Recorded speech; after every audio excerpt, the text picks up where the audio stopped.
de ce jeu. Ça repart pour un soliloque, c'est le titre du premier roman de Nilda Fernandez, publié chez Stock. Bonjour. Vous êtes un chanteur à succès, avec une voix un petit peu étrange, un peu entre deux sexes.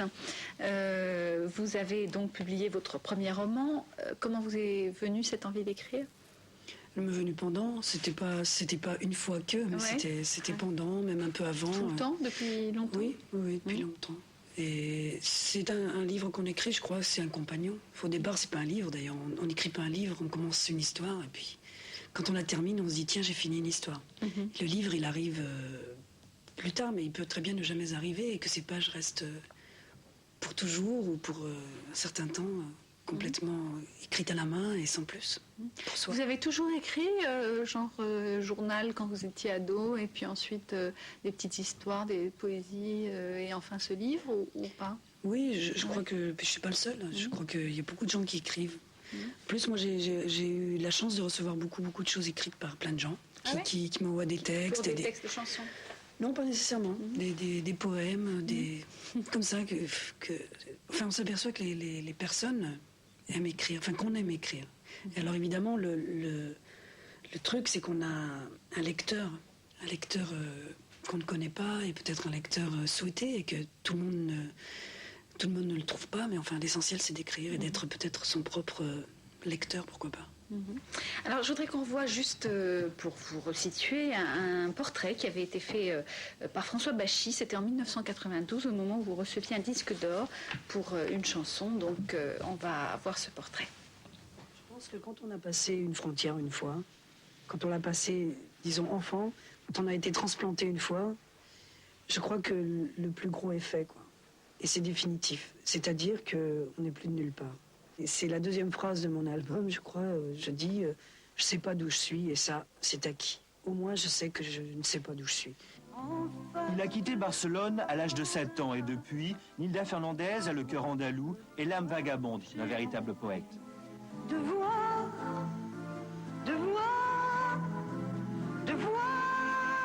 mes yeux dans ton regard. Cet auteur-compositeur-interprète aura attendu 10 ans pour connaître le succès. Un succès qui a débuté dès 1987 avec Madrid, Madrid, sa chanson fétiche. Le succès m'a fait peur pendant un temps, mais je crois qu'il me faisait peur parce que je croyais que je ne me connaissais pas assez. Et c'est beaucoup plus important d'arriver à se plaire dans ce qu'on fait avant d'essayer de savoir comment plaire. Si on cherche à plaire, on est foutu parce qu'on n'arrive à plus se voir. Ce succès, Nilda Fernandez le doit à sa personnalité hors du commun, une sensibilité extrême et surtout une voix naturellement au perché qu'il n'a jamais travaillé. Ma voix a une tessiture un peu plus élevée que la moyenne. J'ai un prénom que j'ai choisi en A, et le A est réservé aux femmes malheureusement, alors que c'est la voyelle la plus ouverte, c'est la plus belle voyelle, c'est une voyelle solaire. Et moi j'ai envie aussi qu'elle soit destinée aux hommes. Que l'on aille en fiançailles. Voilà, Nilda Fernandez, donc vous venez d'écrire Ça repart pour un soliloque, un roman publié chez Stock. Il n'y a pas de cette chemise. Je ne sais plus ce que j'ai fait de la chemise que je portais. C'est dommage, elle me plaît bien, mais j'ai dû la porter très peu finalement. J'ai dû la perdre dans une tournée. Alors, Ça repart pour un soliloque, c'est une idée étonnante, puisque c'est une fille qui se parle à elle-même, d'elle-même, pendant qu'un homme plutôt rustre, on ne peut pas dire lui fait d'amour, mais plutôt la chevauche, quoi, en quelque sorte. La retourne dans tous les sens. Mais... dans tous les sens. Et pendant ce temps-là, bon, elle se fait son chemin de vie intérieur, quoi. Oui, c'est comme ça la pensée. Je crois qu'on est là en ce moment, on est en train d'être ici, puis en même temps on est dans plein d'autres sphères, on pense à plein d'autres choses. C'est bizarre la pensée, ça arrive. C'est comme une fois on m'a expliqué, j'étais dans un avion, puis les pilotes m'ont expliqué qu'au-dessous de nous il y avait 15 avions, au-dessus de nous il y en avait encore 15 autres, et que c'était par couche que les avions circulaient, c'était au-dessus de l'Atlantique, la route de l'Atlantique, je crois. Et la pensée, c'est la même chose. Et la pensée, je crois que c'est la même chose. Je ne sais pas si c'est simultané ou s'il y a des petits décalages, mais ça va dans plein de directions en même temps, ou presque. Alors, il faut dire quand même que cette jeune femme est quand même brisée d'une certaine manière, un petit peu cassée en morceaux, et elle essaye de reconstituer tous ces morceaux, et elle ne sait pas dire non. C'est pour ça qu'elle est dans cette situation-là. Ouais, le non, c'est bizarre. On s'aperçoit que dans l'éducation des enfants, c'est une chose qui est très souvent recherchée par les enfants et très souvent combattue par les parents. Et je crois qu'il faut vraiment, vraiment laisser les enfants dire non, parce que notre plus grande difficulté dans la vie d'adulte, c'est de savoir dire non à plein de choses. Le oui, c'est même pas la peine. Le oui, on n'a qu'à rien dire et ça y est, on acquiesce, quoi. Qui ne dit mot consent. Tandis que le non, c'est une expression très forte de son individualité. Et certainement, cette narratrice, comme beaucoup de gens, comme beaucoup d'entre nous, doit apprendre à dire non. Alors pourquoi elle ne sait pas dire non? Parce qu'elle avait un père assez autoritaire, mort quand elle avait 13 ans. Je crois pas, il n'était pas autoritaire, non. Enfin, d'après l'idée que je m'en fais, je ne connais pas plus. Il était anarchiste. Oui, mais elle sait peut-être pas dire non parce qu'il n'y a pas que les parents, il y a aussi l'école. Toute l'éducation sociale qui se fait à l'école aussi est un apprentissage du brisement, ça se dit, le brisement ou le brisage? Voilà. Robert, s'il vous plaît. C'est le brisement, je crois, de la personnalité. Donc, elle n'est pas soumise que à son père ou à sa mère pour dire oui ou pour céder. Il y a tout le reste aussi qui nous apprend à céder. Entre autres, le déracinement peut-être, puisqu'elle est d'origine espagnole et qu'elle vit en France. Il y a dans un déracinement, même si c'est au 2e degré, parce qu'elle est apparemment, enfin, d'après ce que je crois, elle est née en France. Enfin, elle dit pas qu'elle est née en Espagne. Moi, j'en sais pas plus que ce qu'elle dit. Et on ne sait pas où elle vit en France, d'ailleurs. Non. Donc, je crois que le déracinement... Mais elle est de Séville, elle est originaire de Séville, apparemment. Ses parents sont andalous. Et ces déracinements, même en écho de la part des parents, je crois qu'ils nous mettent, ou ils peuvent mettre dans une situation un peu de dette vis-à-vis de l'endroit où on se trouve, ou d'infériorité, ou en tout cas d'avoir à faire sa place. Et pour avoir à faire sa place, parfois on croit qu'il faut, c'est ce que je disais tout à l'heure aussi, qu'il faut plaire. Et j'aime beaucoup une parole de Montand que j'ai entendue dans un reportage sur lui il y a quelques semaines, où il disait « Je viens d'apprendre », et déjà il était âgé, « Je viens d'apprendre que je ne suis pas toujours obligé », et il dit ça, je l'ai pratiqué pendant longtemps parce que je venais d'un milieu modeste, qu'il ne faut pas toujours chercher à plaire, mais qu'on peut exister tel qu'on est. Vous êtes arrivé en France à 7 ans, vous êtes aussi d'origine espagnole, vous l'avez ressenti ça? Oui, je crois que je l'ai ressenti. En tout cas, si je le mets dans les paroles de ma narratrice, sans y avoir vraiment réfléchi, c'est que ça ressort tout seul à un moment, donc il y a un truc qui doit travailler là-dessous. Il y a quand même donc dans le livre beaucoup cette idée de, enfin pas vraiment de confrontation, mais de croisement entre l'Espagne qui est un petit peu le sexe, la bouffe, la violence, comme dans certains films espagnols, comme je pense à Jambon Jambon par exemple, et puis la France qui est plus calme, plus rationnelle, plus non? Oui, mais bon, Jambon, pour moi, Ramon, tout ça, c'est pas... C'est plutôt, pour moi, la représentation d'un certain opportunisme espagnol et de certains réalisateurs espagnols. Qui jouent avec les clichés qu'on a à l'étranger. Ouais. Qui ne croient pas plus que ça, mais qui savent que ça marche. Comme quand on met un type avec une baguette et un béret pour les films aux États-Unis. Ouais, voilà. Donc il n'y a pas dans Ramon ce que l'Espagne reconnaît d'elle-même. On sent quand même dans votre livre cet aspect sexe, bouffe, violence dans l'Espagne et beaucoup moins dans la France, quoi. Non? Oui, il y a, je crois, en Espagne quelque chose de plus... Vous dites même d'ailleurs, vous écrivez, si la France caresse l'amour et la raison, l'Espagne se soulage dans la mort et le déséquilibre.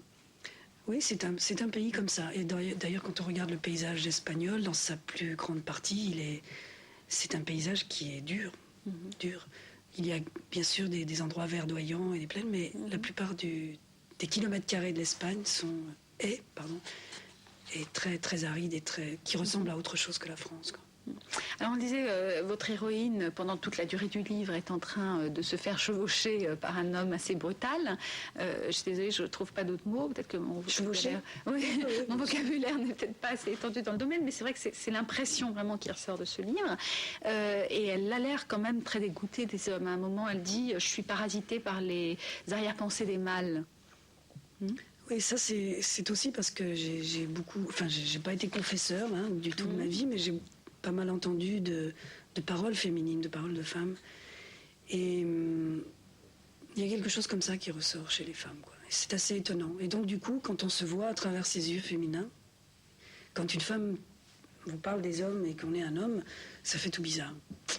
Je pense pas que... Il n'y a pas de réciproque. Les hommes ne ressentent pas tout à fait les choses dans les mêmes domaines vis-à-vis des femmes, je pense. C'est-à-dire que les hommes ne se sentent pas, eux, parasités par les pensées des femmes? Ou que les hommes n'ont pas que des arrière-pensées? Non, c'est que je ne pense pas que les hommes se sentent parasités par les pensées des femmes. Parce qu'il y a peut-être plus de prétention chez l'homme. Alors ce moment, justement, qu'on imagine quand même assez désagréable et douloureux pour elle, à un moment, ça en devient presque...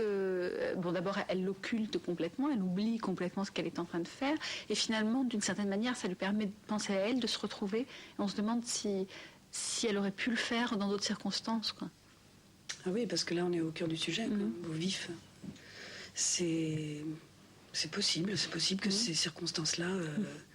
circonstances où on s'abandonne, en fait, où on est censé s'abandonner, c'est peut-être cet endroit-là ou ce moment-là qu'on choisit pour justement ne pas s'abandonner. Comment ça se fait que vous avez écrit à la première personne au féminin? Pour des raisons que j'ignore. C'est venu comme ça? Parce que d'abord, ça remonte à un certain temps, donc je ne sais plus très bien pourquoi. Je peux toujours vous raconter quelques mensonges, mais je ne sais plus. Je sais plus. Une expérience, sûrement.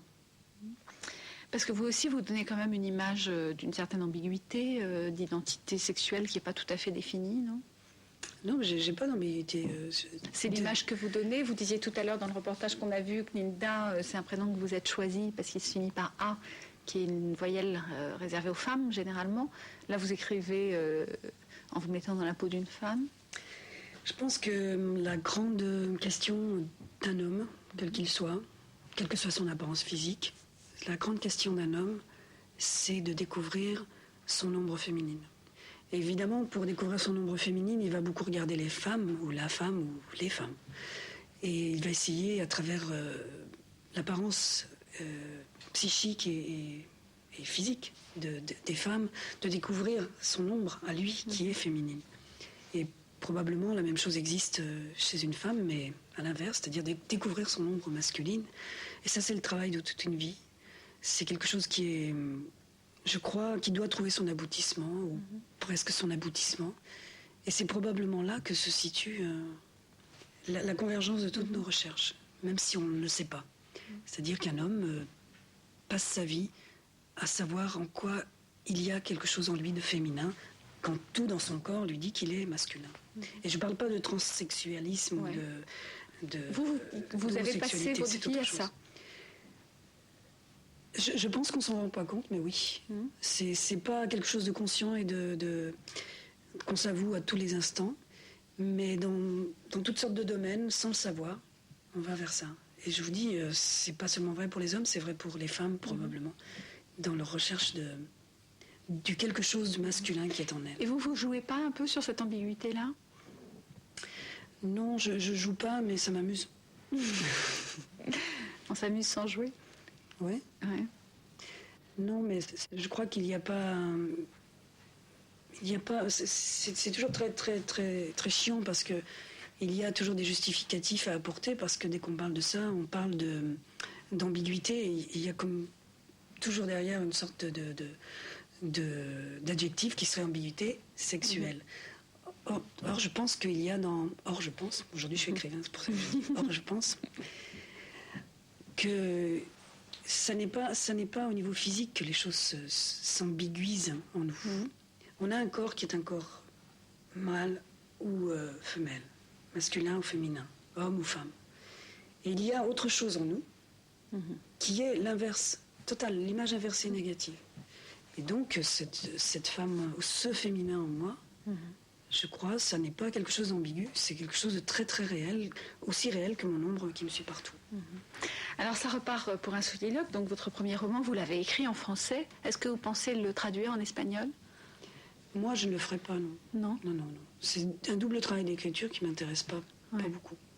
Et qu'il soit traduit par un autre, ça vous paraît pas une trahison? Non, ça c'est un autre problème, ça m'amuserait plutôt. Ouais. Parce qu'en plus, je pourrais mettre l'œil dessus.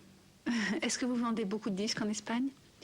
Mon disque précédent est sorti en Espagne, et là... en espagnol ou en espagnol, français? espagnol. Et là, à la fin de ce mois, un autre disque va sortir en espagnol et dans les pays latins, d'Amérique latine. Et un disque bientôt en France? Le même, celui-ci. Le même. Bah, vous voyez, c'est pas mal, vous devez faire pareil pour les livres. Linda Fernandez, donc ça repart pour un soliloque, c'est un roman publié chez Stock. Merci beaucoup d'être venu. Dans quelques instants.